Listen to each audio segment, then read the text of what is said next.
Aus pulverisierten Halbedelsteinen wird Aquarellfarbe.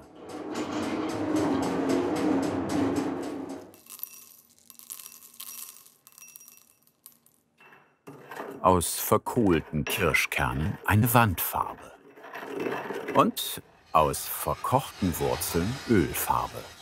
David Krämer stellt Farben und Pigmente aus der Natur her. Ein seltenes Handwerk ohne klassische Berufsbezeichnung. Als ich groß geworden bin mit dem Pigment, das war eigentlich allgegenwärtig, es hat mich immer umgeben. Und klar, wenn man dann älter geworden bin und das dann eher so auch greifen konnte, was passiert eigentlich mit den Pigmenten, die besonderen Pigmenten, die wir hier in der Farbmühle herstellen, dass sie eben in historischen Gemälden oder Deckengemälden verwendet werden für die Restaurierung und wie alt die Bilder eigentlich sind, was für Meisterwerke da restauriert werden mit den Farben. Das ja, macht einen schon stolz.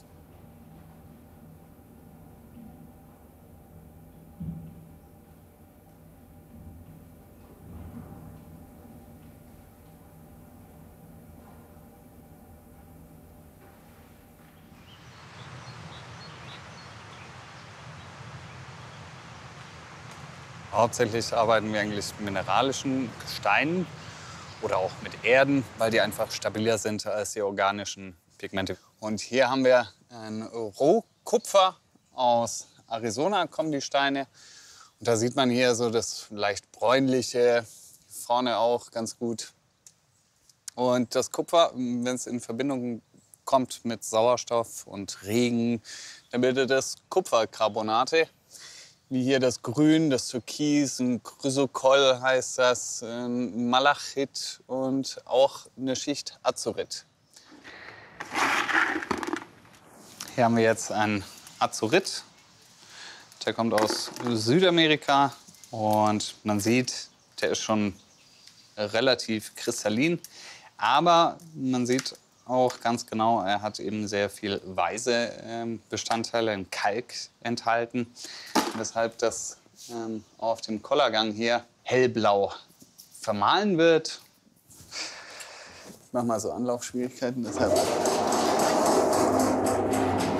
David Krämer stellt heute daraus eine Wasserfarbe her. Dazu benötigt er die farbgebende Substanz als Pulver. Die Mühle aus dem 17. Jahrhundert zerkleinert das Pigment. Also Azurit ist ein Halbedelstein, was in der Kunstmalerei verwendet wird, also in der feinen Malerei. Der jetzt mit dem Kalk ist relativ weich, zermürbt ganz gut auch. Deshalb können wir das hier machen, weil er weicher ist als der Granit. Sonst wird er die Mühlsteine auffressen. Granit ist fast doppelt so hart wie Azurit. Sein Sortiment an natürlichen Farben und Pigmenten reicht von A wie Azurit bis Z wie Zirkon. Diese Vielfalt gibt es nur noch einmal weltweit.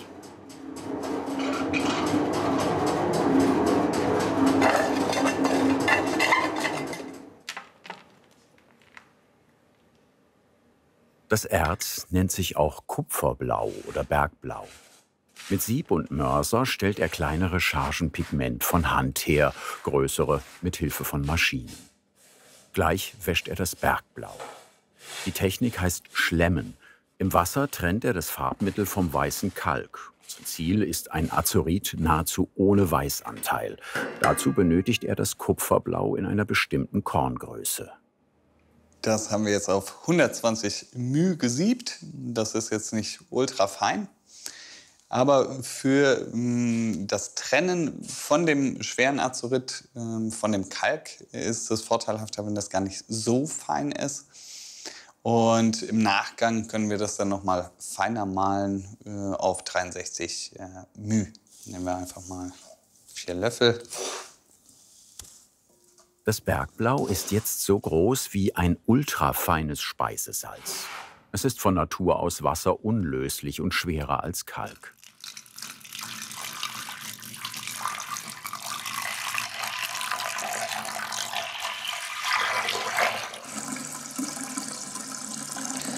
Drei Liter Wasser. Kurz geschwenkt Auf 3 gezählt und die ersten Azuritteilchen liegen bereit am Boden. Und jetzt gieße ich das ganz langsam ab.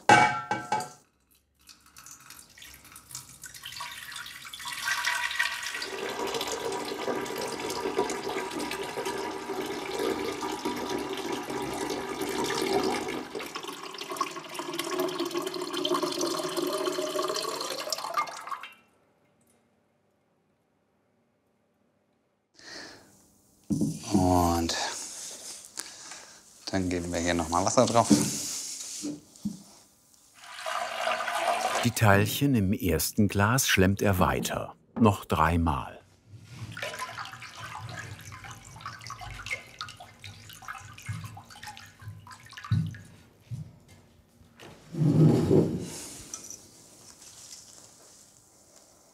Und gießen das jetzt wieder sacht ab.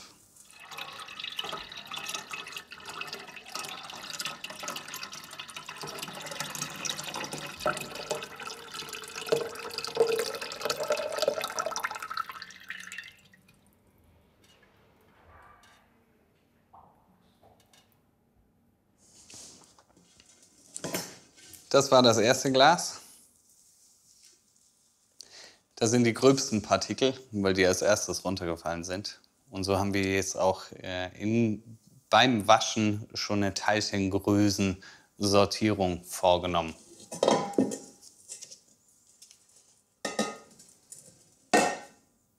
Nicht nur allein die Farbe, sondern auch die Teilchen an sich.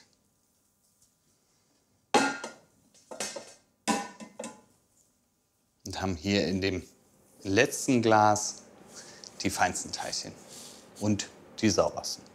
Das Pigment bleibt erstmal im Glas über Nacht, bis das restliche Wasser gänzlich verdunstet ist.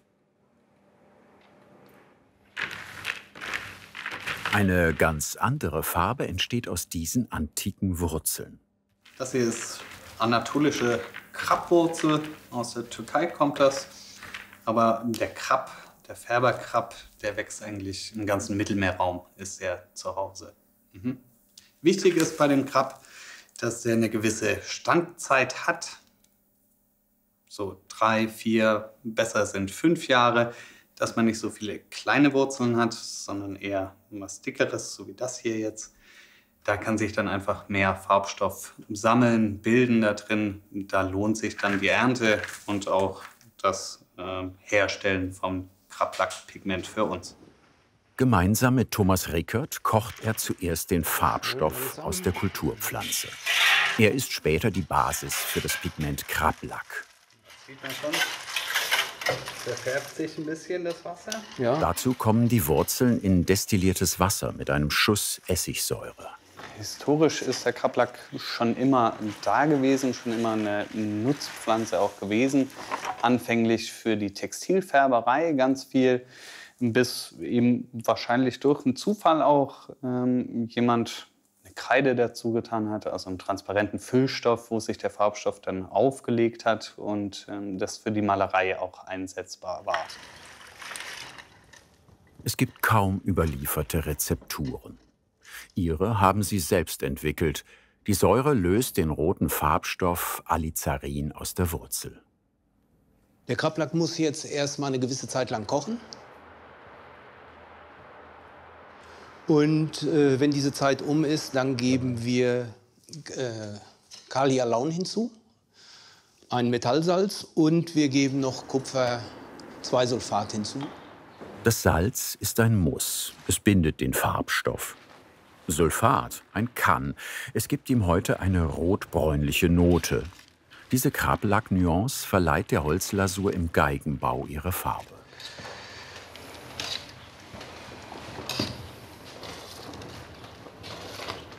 Ein Teil des Kalialauns ist hinterher das Trägermaterial für den Farbstoff. Das heißt, wir möchten ja den Farbstoff verlacken, also ein Pigment herstellen. Und dafür brauchen wir ein Trägermaterial. Und das ist in dem Fall das Kalialaun. Die Tücher benötigen wir dafür, um die Wurzel jetzt abzufiltern, weil für uns ist ja nur die Flüssigkeit interessant, quasi der Sud. Und die legen wir jetzt auf das Sieb und dann schöpfen wir langsam die Krabwurzel ab.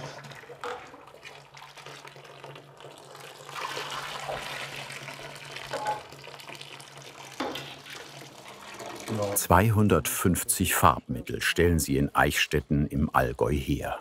Krablack in 5 Tagen. Rund 5 Kilogramm Wurzeln ergeben etwa ein halbes Kilogramm Pigment.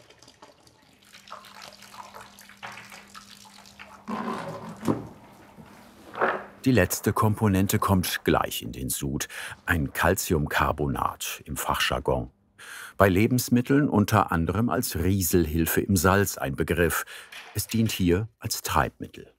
Also die Pottasche benötigen wir dazu, um den pH-Wert wieder Richtung neutral zu bringen, ungefähr auf 6,5 bis 7. 7 wäre neutral. Dadurch, dass wir den pH-Wert ins Neutrale verschieben, fallen jetzt welche von den Alaunteilchen aus und binden den Farbstoff an sich. Und das ist dann hinterher unser Pigment, was wir gerne hätten. Sprich, das Salz bindet den Farbstoff in den nächsten 24 Stunden. Seit den 1980ern stellt der Familienbetrieb in einer ehemaligen Getreidemühle seine Pigmente und Farben her. Für Museen und Denkmalpflege sowie für Künstler und Handwerker weltweit. Auch ein Kohlenstoffschwarz aus Fruchtkernen.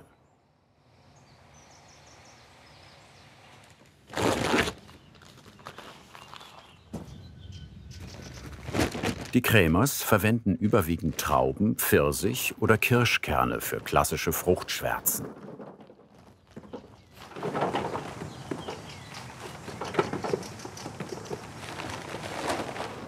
In Fässer schichtet der gelernte Fotograf etwa 25 Kilo Holzkohle und rund 5 Kilo Kirschkerne in Blechdosen.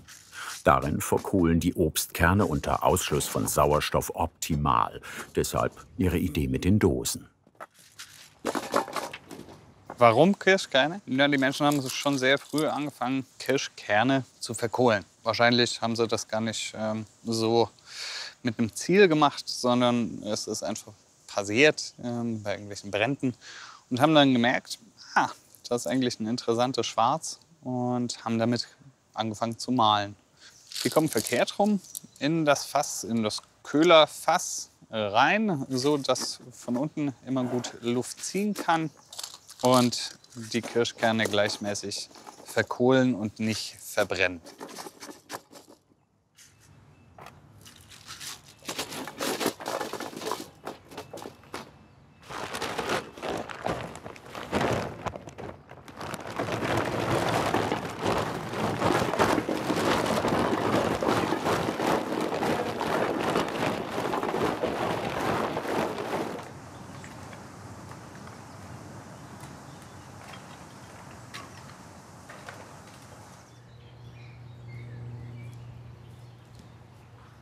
Bis morgen früh hat das Feuer seine Arbeit getan. Bis Mitte des 19. Jahrhunderts sind Pflanzen und Mineralien der Rohstoff für Pigmente und Farben gewesen. Wie damals gibt die geologische Vielfalt einer Region den Ton an.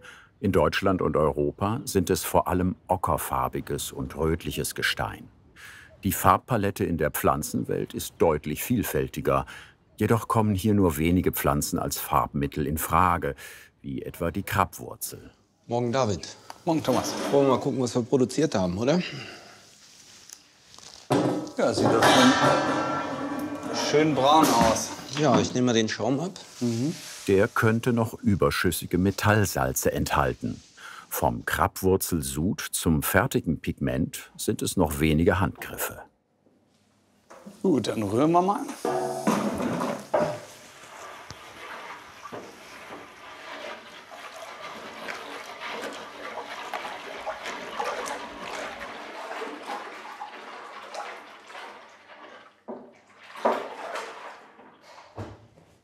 Krablack stellen sie seit dem Jahr 2000 her.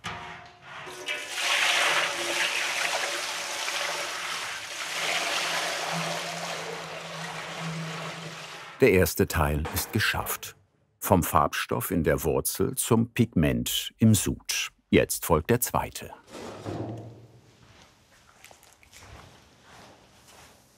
Das erledigt diese Filteranlage für Sie. Die Presse kommt aus dem Weinbau.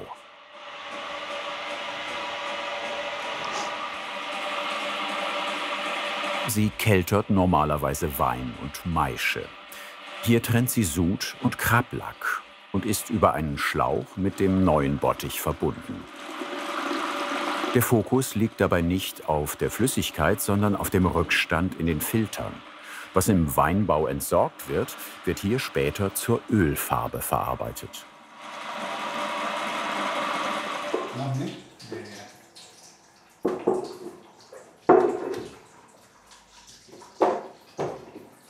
Nach einem halben Tag ist das Farbmittel in den Nylonfiltern eingesammelt. Die dunkelbraune Masse ist das nasse Pigment.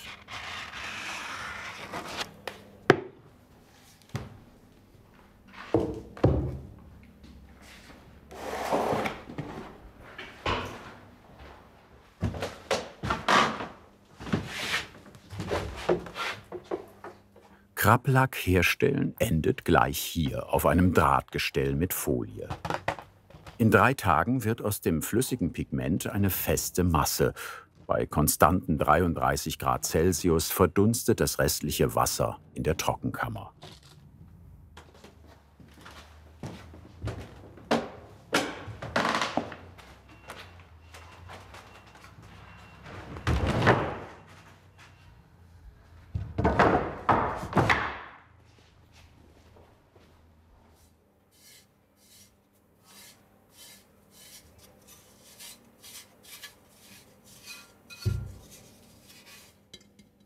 Mit richtigem Farbton und passender Korngröße geht es jetzt ans Farbe anmischen.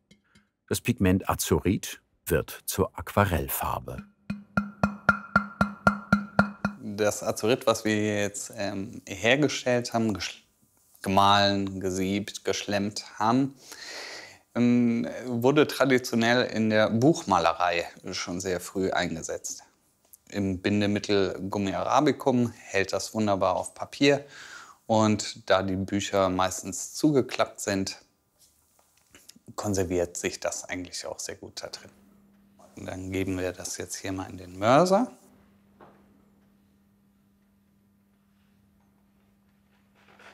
Und da wir noch nicht wissen, wie viel Bindemittel wir jetzt benötigen für die Farbe, fangen wir erstmal mit einer kleinen Menge an.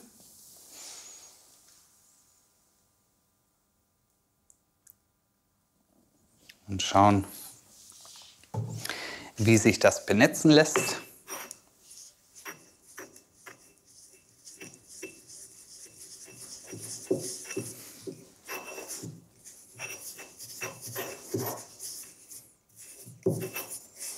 Und sehen, das war eindeutig zu wenig. Das ist noch nicht alles benetzt. Ein Pigment allein macht noch keine Farbe.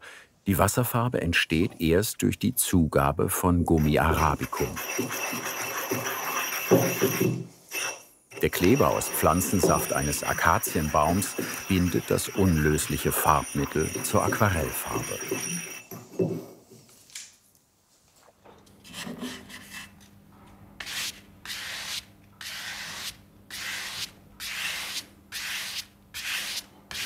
Wenn die Farbe jetzt trocknet und haftet auf dem Papier, nicht klebt, dann hätten wir das perfekte Verhältnis getroffen. Wenn sie jetzt sich ablösen lässt, hätten wir zu wenig Bindemittel.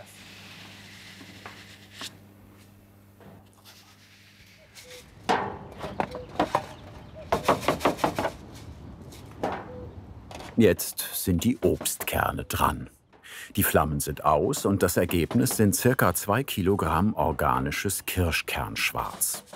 Daraus stellt er zusammen mit Sumpfkalk eine natürliche Wandfarbe her. Das macht er in 3 Arbeitsschritten. Die ersten beiden sind eine wiederkehrende Prozedur, Mahlen und Sieben. Sie sind Programm für jedes Pigment. Genau, die Kirschkerne müssen wir jetzt auch zu Pulver vermahlen, was wir nachher hier wieder in feines Pulver sieben.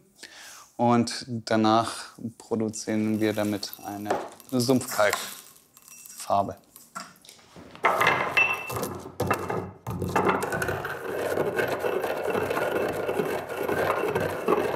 Man hört jetzt schon, das ist sehr hart. Wie Azurit braucht auch dieses Pigment ein Bindemittel. Hier ist es der Sumpfkalk.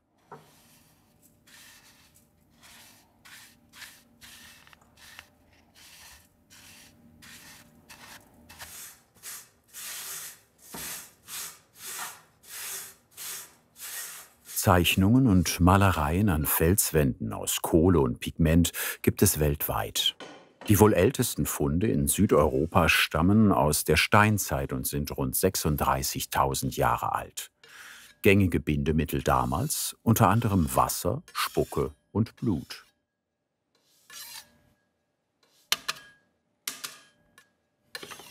Wer wie David Krämer mit Sumpfkalk geübt ist, rührt die Farbe gleich von Hand.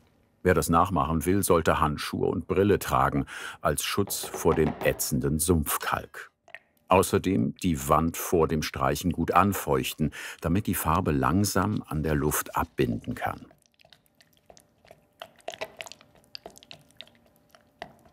So, jetzt sieht das recht gleichmäßig verteilt aus. Man sieht hier noch kleine schwarze Farbpunkte. Das ist einfach das Pigmentkörnchen, das nachher beim Auftrag eventuell auch noch aufplatzt und man dann eine schöne Struktur auf der Wand erhält.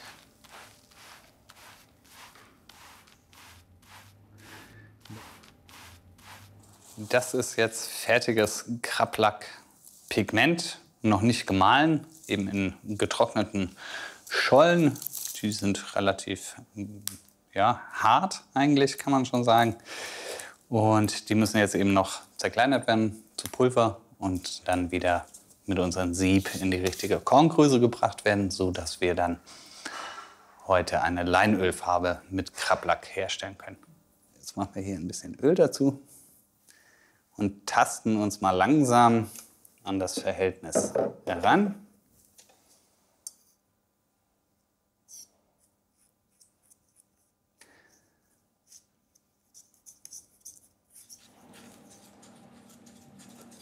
Und wenn das nicht richtig vermengt ist, verrieben ist, geht das sehr schnell und das Pigment würde an der Oberfläche trocken liegen und das Holz will sich freuen, was so viel Öl kriegt. Genau. Deshalb verreiben wir das erstmal. Das macht er mit einem Glasläufer und einer Marmorplatte.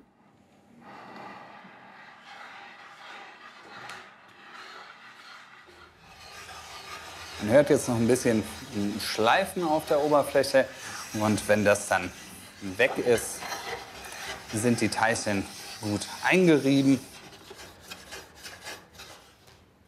Zum wiederkehrenden Repertoire des Farbemachens gehört ebenfalls der Probeanstrich, wie zuvor bei Aquarell und Wandfarbe. Falls die Leinölfarbe zu dickflüssig ist, verdünnt er sie mit natürlichem Balsamterpentin.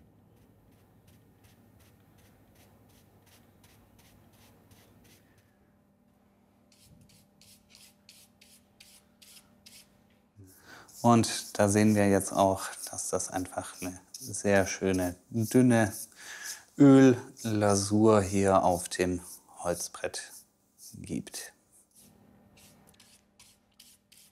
Die Ölfarbe, die wir gemacht haben, ist vorwiegend für Holzuntergründe im handwerklichen Bereich, also für Fensterläden, Bretterverschalungen, Gartenzäune, teilweise auch Metallbeschichtungen geeignet. Im künstlerischen Bereich kann man damit sehr gut auf grundierte Leinwand malen.